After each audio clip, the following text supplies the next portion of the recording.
రైస్‌లోకైనా, అలాగే రాగి ముద్దకైనా, అలాగే ఇడ్లీ, దోస, చపాతీకైనా సరే సూపర్ టేస్టీగా ఉండే ఒక పచ్చడి చేద్దామండి. అది కూడా దొండకాయ పల్లీలతో చేద్దాం. చాలా కమ్మగుంటుందండి టేస్ట్ అయితే.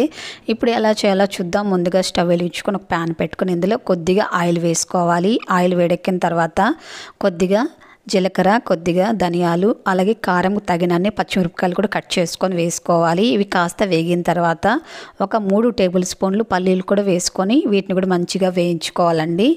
చూడండి చక్కగా వేగిపోయాయి. ఇలా వేగిన తర్వాత ఇందులో మనము సన్నగా కట్ చేసుకున్న దొండకాయ ముక్కలు వేసుకోవాలండి. నేను 1/2 కిలో తీసుకున్నానండి.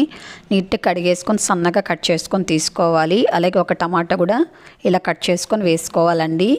వీటిని బాగా ఇలా కలుపుతూ ఫ్రై చేసుకోవాలి 1 నిమిషం పాటు. తర్వాత దీనిపైన మూత పెట్టుకొని ఒక 3 నిమిషాల పాటు మూత పెట్టుకొని ఫ్రై చేసుకోవాలండి. మధ్య మధ్యలో కూడా మూత తీస్తూ కలుపుకొని ఫ్రై చేసుకోవాలి. అప్పుడే మాడిపోకుండా చక్కగా ముక్క అంతా కూడా ఉడికిపోతుందండి. చూడండి బాగా సాఫ్ట్గా అయిపోయిందండి దొండకాయ అంతా కూడా.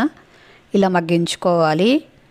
ఇప్పుడు ఇందులోనే మనము ఒక 2-3 వెల్లుల్లి కూడా వేసుకోవాలండి పొట్టు తీసుకొని. వీటిని బాగా చల్లారి పెట్టుకోవాలండి. స్టవ్ ఆపేసుకొని బాగా చల్లగా అయిన తర్వాత మిక్సీ జార్లోకి తీసుకోవాలి.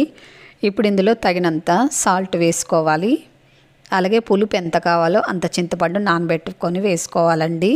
చింతపండు మనం పచ్చడి చేసే ముందే నానబెట్టి ఉంచుకోవాలండి. తర్వాత తగినన్ని నీళ్ళు పోసుకోవాలి. ఎక్కువ నీళ్ళు పోయకూడదంటే కొద్దిగా నీళ్ళు పోసుకొని దీన్ని కాస్త పలుగ్గానే మనం మిక్సీ పట్టుకోవాలండి. కచ్చపచ్చగా మిక్సీ పట్టుకోవాలండి. దొండకాయ ముక్కలు అనేది కాస్త తగులుతూ ఉండాలి పంటికి. అప్పుడే టేస్ట్ అనేది చాలా బాగుంటుందండి. మిక్సీ పట్టుకున్న తర్వాత బౌల్లో తీసుకొని సన్నగా కట్ చేసుకుని ఉల్లిపాయ ముక్కలు వేసుకోవాలి. అలాగే కొద్దిగా కొత్తిమీర కూడా వేసుకొని మొత్తం కలిసేలా కలుపుకున్న తర్వాత వేడి వేడి అన్నంలో వేసుకొని తినండి. ఎంత బాగుంటుందో తెలుసా. ఇది అన్నంకే కదండి, చపాతీకి కూడా బాగుంటుంది, దోశకి, అలాగే రాగి ముద్దకు కూడా బాగుంటుందండి. మీకు నచ్చినట్లయితే తప్పకుండా ప్లీజ్ లైక్ చేయండి. అలాగే ట్రై చేసిన తర్వాత టేస్ట్ ఎలాగుందో కామెంట్ చేయండి. మీ ఫ్రెండ్స్ అందరికి కూడా వీడియోని షేర్ చేయండి. అలాగే సబ్స్క్రైబ్ చేయండి.